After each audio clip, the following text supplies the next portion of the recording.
Hello and welcome back to another Rush Duel Links video. Today what we thought we'd do is update our tier list. So this is something we've been trying to do for the last few weeks because generally we like to do one on the very first week to kind of be a first impressions of the meta, and then we like to do one a few weeks after as kind of a, well, this is kind of where the meta has landed, this is the solidified meta, and this is how things are. But every time we try to put out one of those videos, something else has happened. Either a new product has been dropped, we got new leaks, or we did get new reveals. So we're finally putting this video out. So on screen, we have the remnants of our previous first impressions. Now this was primarily based off of tournament results, and as expected, the first week did not represent basically where the meta ended up. So in the first week, we were seeing Cyber Dragons were being very dominant. It was a very powerful deck that was running rampant in all the tournaments, and especially in ladder, this deck is still prevalent to this day, but it is in no way the strongest deck in the game as of right now. So we did take off a few decks from this because they're decks that literally did nothing. They were basically the brand new decks, but they haven't really been getting any kind of tournament results, so we haven't looked at them. But if we take a look at our data, from the launch of Go Rush, we have so many tournaments and results to go through. We do also have a separate section where this is only after the latest deck build box Divine Genesis Blade, but this isn't a ton of information to go off. So we will be using primarily everything that's released since the Go Rush era came out, which obviously includes the introduction of fusions, but we'll be primarily leaning towards the things that happened more recently. But regardless, it goes without saying that Metarion is looking like the best deck. 117 total points, top 8 65 times, top 4 41 times, and it's won 13 tournaments, which is more than double the next highest, which is Cyber Dragon. So without a doubt, we are going to be seeing Metarion be our #1 deck. This deck is just unbelievably powerful. This deck can make fusion monsters very easily because we don't have to use any high level monsters, so it's basically 3 cards, bam, we have a fusion. And because of this, it's also not that difficult to make multiple fusions in a single turn. The fusion monsters we make as well are really good. Level 9 monsters with 2800 attack is really good stats, especially for using 2 low level monsters, so absolutely insane. All of the effects of the monsters are really good, especially if we have type change beam. But even without type change beam, Ashura Star can pop face downs, which is really good. Ritual Star can change the battle positions of monsters, and specifically can change monsters to be face down, which means Ashura Star can then pop them, so another really good one. Laden Star can reduce the attack of your opponent's monsters, but does a bit of a heavy cost at discarding a card.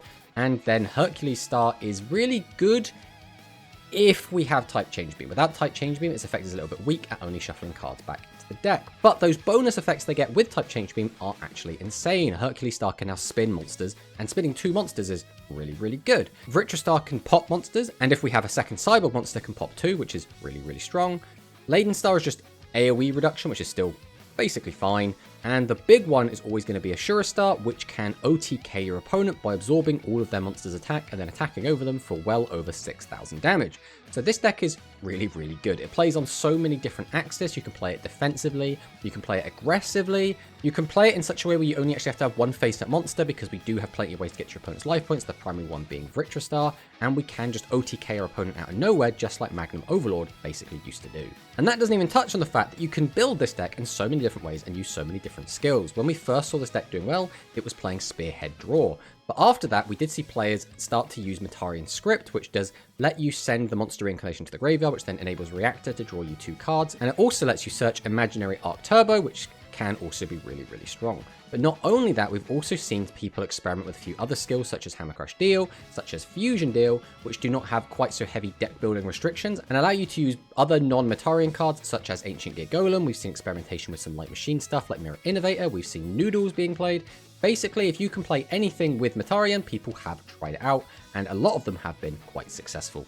So going back to the data, Light Galaxy is the next best performing deck with a total top 4 points of 73, which is very good, 5 tournament wins, and is just undoubtedly the second best performing deck. Now, it does have less tournament wins than Cyber Dragon, but a lot of those tournament wins, as we look, were very early on. They were during the first week, back when Cyber Dragon was performing. Since then, it hasn't really done much. It's only won 1 event.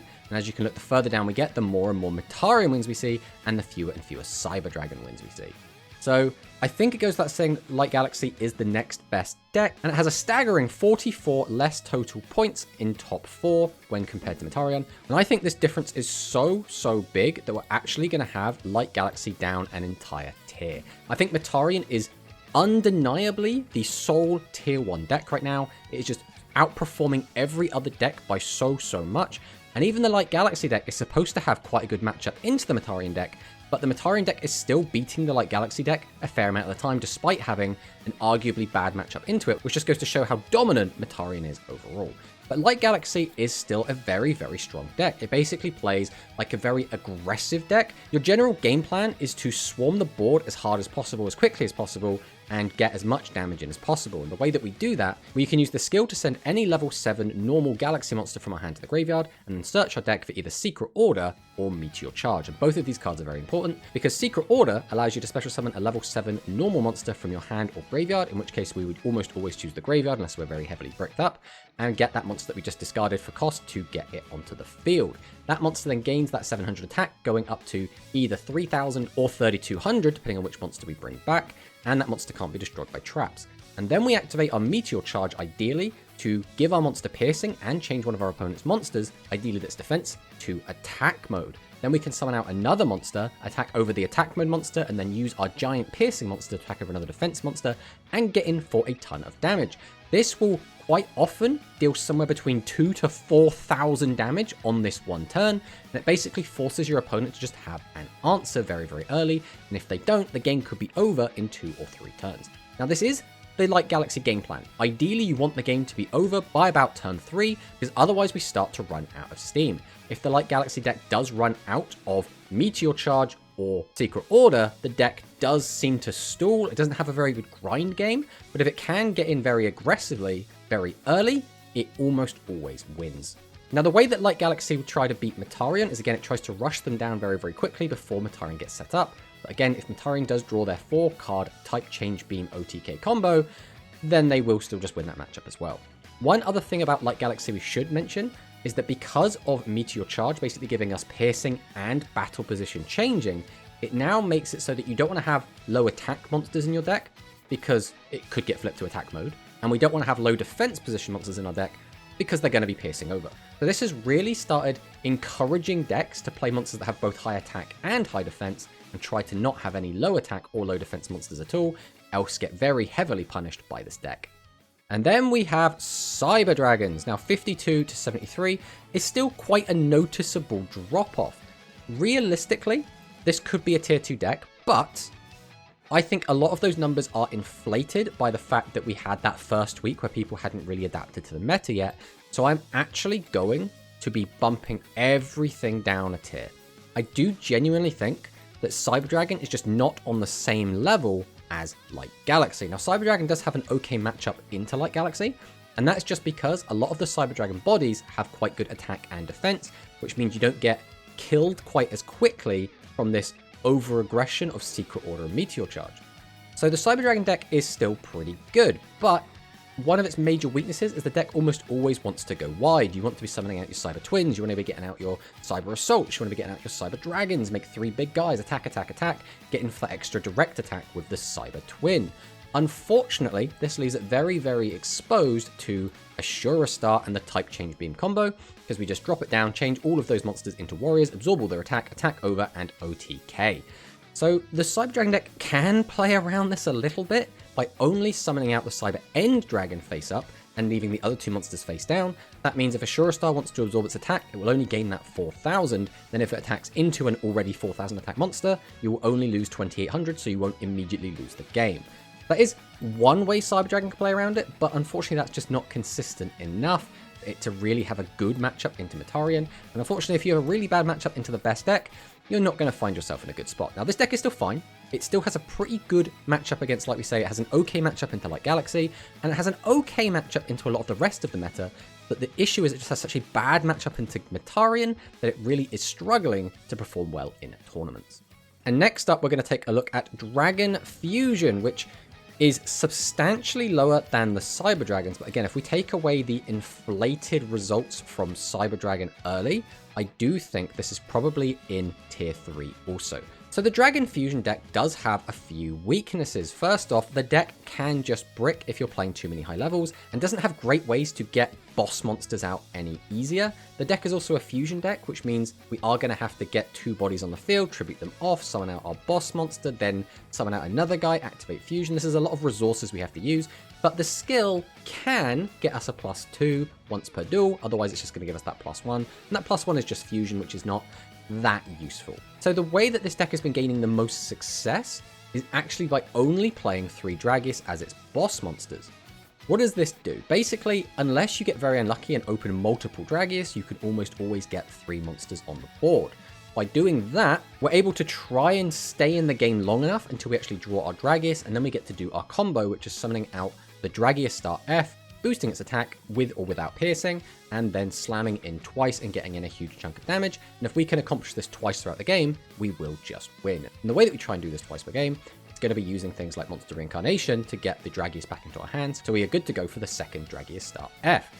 Now, the big problem with this is, if we play monsters that have pretty good defense to try and stave off the aggression of things like Cybur Dragon and Metarian, well, a lot of the monsters that have good defense have low attack, which means Galaxy gets to come in, change our monsters to attack. If they have 0 attack, which a lot of the high defense monsters do, they effectively get a direct attack in. So this deck has always had a pretty bad matchup into Galaxy. But then we could play cards that have better attack stat, but now we have to sacrifice their defense stat to get that, which now means the other decks can apply a lot more aggression and a lot more pressure on us. And that means things like the Metarian, the Cybur Dragons, a lot of other decks now have this little extra leg up, and we can't necessarily save resources over multiple turns. So this deck's always been in a bit of a weird spot. I feel like you can build it to either beat the Metarian, or you can build it to beat the Galaxy, but there isn't really a strong build that beats both, and you end up doing half measures for both, and it ends up not feeling very, very strong.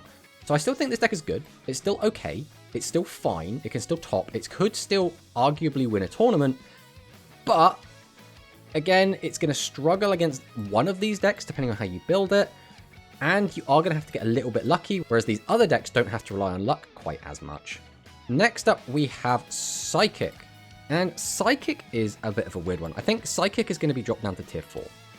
Psychic is a deck that was unbelievably dominant. This was the best deck of the last format. And if you still do just draw the God Hand, this deck is still very, very powerful. We have to use things like Jump Check to look at your opponent's back row. We can selectively pop what we want. We can gain a load of life points. We can plus out the wazoo with this deck with its skill, because we can summon out Candy, use the skill, then we can get either a boss monster or a card that enables our boss monster. If we get out Melody, we can use Melody's effect to get back the Candy from the graveyard. There's just so much going on. We can spin our opponent's board. We can boost our attack by ridiculous numbers. This deck does so much, but I feel like we've just reached a point where some of these other decks have just power crept Psychics a little bit too much. Now, Psychic has been doing okay. There was a little stint where Psychic was doing quite well. It did win 2 tournaments back to back, but since then hasn't really done much. It's not really topping all that much. The deck is still fine. It's still okay. It's just not on the same level as any of the decks above it. That's why I think Psychic belongs in tier 4. Next up, Spellcaster Fusion. So Spellcaster Fusion is a really weird one for me. Again, this is a deck that did very well in the first week and then started to fall off. I actually think I'm going to put this down all the way into tier 5, which some people argue, well, why do we even have a tier 4 and a tier 5? Well, we like just seeing where all the decks kind of are that we are seeing represented in tournaments that are at least topping a little bit. So why are we putting this all the way down into tier 5? Well, a lot of decks have started to play around like Galaxy, and the way that they've done that is they play monsters that have a decent defense stat. Now, the main issue that spellcasters have is they don't really beat set 3 pass very well. Realistically, you use the skill on your witch, and then you have a 1600 that has piercing, which if all your opponent's monsters have like 1000 defense, you're going to chip your opponent down for like 600 each turn, which is just not going to go very well. Or people are playing maybe like a one of Torna, which does make the deck a lot brickier. So it's not very good at getting damage through. Now, the deck is very good at building a big board. We can get out multiple 7s Red Magician pretty effortlessly. Summoning the Fusion itself is also not that bad. So it's really good at punishing someone that's overextended and getting a big chunk of damage in that way. But that is about all this deck does. So if we're not able to competently shut down a deck that's just setting 3 monsters, I don't really think we can have this as a top performing deck. And as we've seen in tournaments, it did okay at the start, and it has since fallen off quite a bit. So I am regrettably putting this in tier 5. Maybe this should be a little bit higher, but for now, we're going to be putting it in tier 5.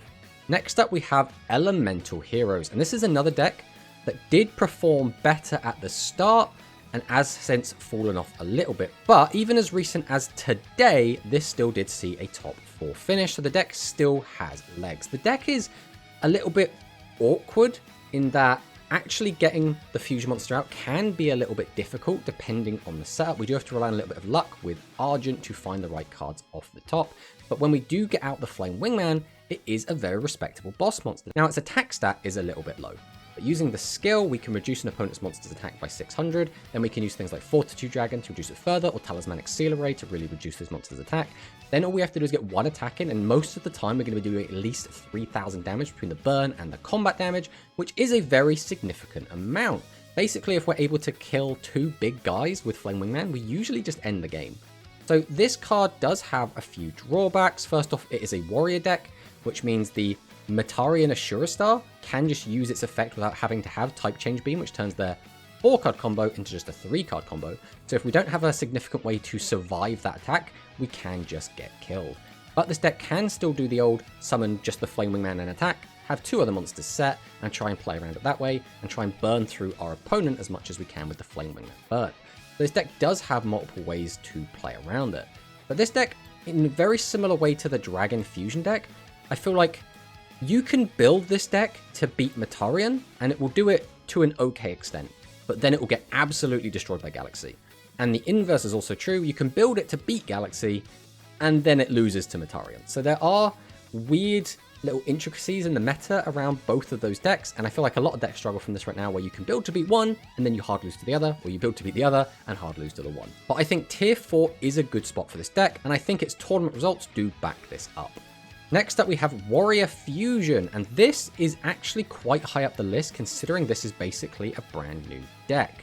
So Warrior Fusion, I think, is going to go to the top of Tier 4 for now. So Warrior Fusion is basically sort of a floodgate deck. So the main poster child for this deck is the Yamiterasu, which can stop your opponent from special summoning monsters in attack position and goes up to 3,500 attack, which is pretty good. But in order to make Yamiterasu, we have to spin down a lot of our resources. We have to summon, tribute both to summon out a Yami ruler, then we have to use a fusion, and we have to use the Needle Quarry to fuse into the big boss monster. Now the skill does +1 us, so we're only really using 4 resources if you think about it like that, but still 4 resources into a guy who then gets tribute to the doomed feels quite bad.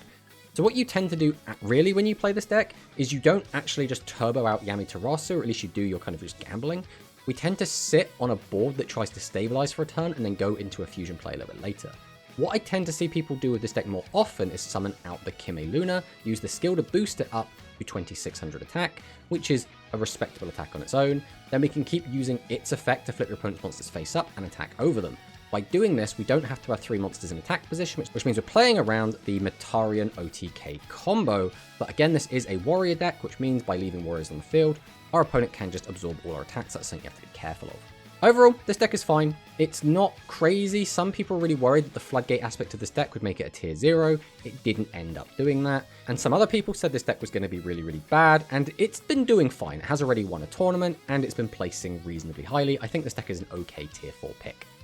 Then we have Light Machine and Machine Good Stuff. I think for the purpose of this tier list, we're going to combine these together.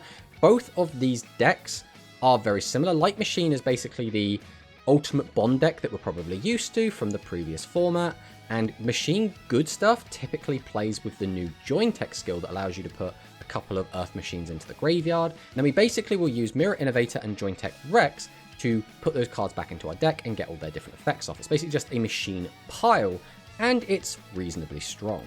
I think we're going to put this just below Hero for now, but this has a lot of potential to go a lot higher. The main issues this deck has is that it does play a lot of boss monsters and thus can just brick, but it does play Ancient Gear Golem, it does play 3 copies of Mirror Innovator, which is 4 really strong piercers, which means once again we can play around Metarian's combo, which is pretty good. Piercing is always going to be really, really strong. Any deck that can really fit an Ancient Gear Golem is always going to be really, really good. So this deck is doing fine. It's nothing like super crazy, but again, the deck does also have synergy with Reactor, which is pretty good. We can find a draw 2 every now and then, as well as just plussing in general is always going to be really, really strong, so that does help this deck out. Next on the list is Vulcan, and realistically, Vulcan hasn't really done anything since the first week. We saw it again, in the very first week, take a top 4 spot, and we saw it get 2nd place again during the very first week. I think realistically, Vulcan isn't really in the meta anymore, so I think we are going to take it off the list. If anywhere, it would be like a low tier 5. Then we have Worms, and Worms has actually recently been doing okay. We did see it finish in 2nd place. We did see it get a top 8 finish also, and we have seen some spatterings of it in other places as well. So this deck is okay. I don't think this deck is anything like super crazy, but I do think the deck is in an okay spot. The deck does actually have quite an okay matchup into the Metarian deck. So what does this deck basically do? This version of the deck is basically Excavator Turbo. We play a bunch of traps to just protect ourselves, and we do have the new trap card, Card Restoration, which will let us draw into a big hand. Now, why is that specifically good in this deck? Well, because our boss monster gains bonus attack for every card in our hand. So your opponent might weaken it with something like a TSA, attack into it, we can flip over Card Restoration and boost our attack up, as well as gaining some life points.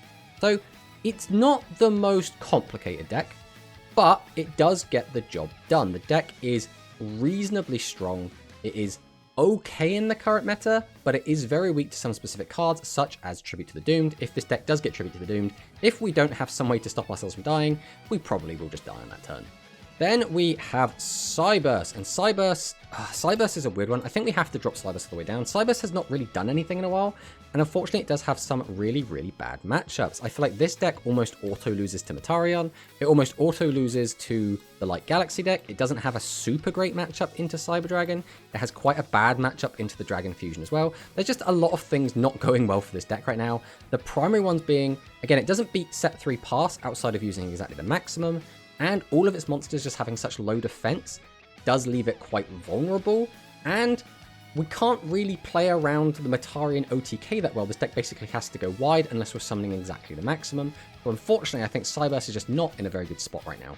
Then we have Mutton, and this is an interesting one. So there's been a few players that have been really championing this deck. The big one that comes to mind is Monosync, but there have been a few others as well.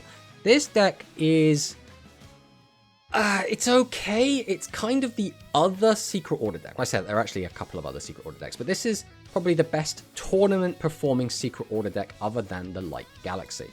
So this deck is kind of cute. Basically, it hopes your opponent overextends and then massively punishes them with Meat and Greed combo combined with a ideally boosted up Miss Mutton. So that will be boosted with both Secret Order and with the skill from Servant of Dawn, boost up to ridiculous attack, get a triple attack in and try and OTK your opponent. Now the deck can still play a bit of a grind game, but unfortunately, much like Light Galaxy, its grind game is just not as good as a lot of other decks. So we do kind of want to just OTK our opponent if possible. This deck is okay, and it has been topping some events, so it has to be on the tier list. I don't really think this is a super competitive deck, but we're going to have it on the tier list out of respect for the players that play it and the tournament results that they have been getting with it. So let's talk about the other decks that we haven't really spoken about. The first one is going to be Royal Rebels. Royal Rebels is... It feels weird to take this off the list. This is either going to be in tier 5 or completely come off the list. So I haven't really seen this deck much. It hasn't topped in any tournaments. On paper, I feel like this deck should still be okay, but since it's not been performing at all, we are just going to remove it. Same with Overlord. Overlord did get one top 8 finish towards the beginning of this meta, but hasn't done anything since. Realistically, I think it's just not in the meta anymore. But there are a few decks that are still seeing a little bit of play, such as another Secret Order deck, Blaster's Inferno. So this deck is very interesting. We haven't really seen it in any tournaments yet, but it has been doing quite well in point battles. So the basic premise of this deck is that we use Dragonic Pressure, send 3 dragons to the graveyard, wipe the board. Then we want to ideally have a couple of Volcano Dragons in rotation, and then drop either 1 or 2 copies of Secret Order, bring these back and try and get in for game. Thanks to the skill, we can get a 600 boost on our big dragon, and we can search Back Row Hate from the deck. So ideally we would activate a Back Row Hate, then use the skill, get it back to our hand from the graveyard, activate it again, pop 2, then use our Secret Order, bring this back as a 36 because it will be a 23 plus 7 from Secret Order plus 6 from our skill, and then ideally normal summon 2 other cards or activate another copy of Secret Order to bring out another copy of it and attack your opponent for game. Very strong at OTKing, and this deck does play effectively a board wipe, which can play around pretty much anything. There is nothing in the game at the moment that will survive Dragonic Pressure, just wiping the whole board, and then we just get to attack in ideally for lethal. But even if we don't get lethal, we can still set up for another Dragonic Pressure later on in the game and close the game that way. This deck has some potential. but because it's not really done anything in a tournament yet, we're going to leave it in tier 5 for now. So this is it. This, I think, is a good, accurate representation of the meta right now, or at least the tournament meta. We just have one overly dominant deck in the game right now. We have one deck that's keeping up, but realistically not really coming that close to the Metarian deck. Light Galaxy is still the second strongest deck in the game, has the second best representation. It's still very, very strong.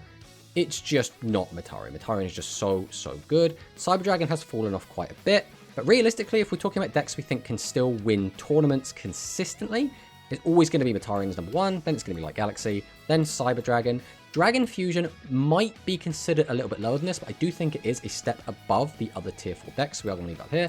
This deck could still win a tournament, I just think it's a lot less likely than any of these other 3. Then we get down to these decks, which again, I think all have the capability to win a tournament, I just really wouldn't expect it. All of these are very easily able to top tournaments, they're easily able to hit that top 4 spot. Are they able to win? That's a little bit more of a tall ask.